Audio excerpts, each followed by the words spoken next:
Bike और pickup मुहांमुही धक्का घटनास्थल चलीगला बापा पुअर जीवन। भवानीपाटना मोरामपुर को संजोग करुवा राज्य राजपथ नर्ला थाना अंतर्गत देहली निकट में बाइक और पिकअप मुहांमुही धक्का हेबा फल तेलो ग्रामर गोटे परिवार बापा और पुओ घटनास्थल में मृत्युवरण करथिबा बेले झील और मां गुरुतर होइतिले। एभली एक दुखद घटना नर्ला अंचल स्तब्ध हो जाइछि। सेहीपरि मां मृत्यु सहित संग्राम करुथिबा जणा पड़िछि।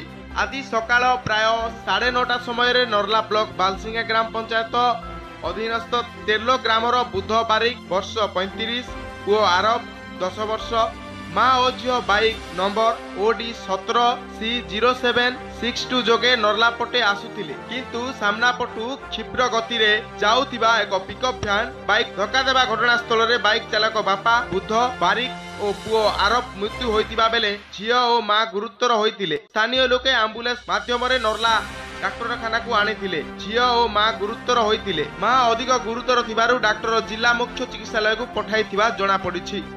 नर्ला पुलिस घटनास्थल में पहुंची तदंत जारी रखी दुर्घटना घटैथिबा आंध्र पिकअप भ्यान को जबत करी थाना को नहीं थिबा सूचना मिली। एपटे क्षतिपूरण दाबी रे मृत शरीर को रास्ता रखी अवरोध करुछंती परिवार वर्ग और उत्त्यक्त जनता। घटनास्थल में पुलिस मुतयन रही।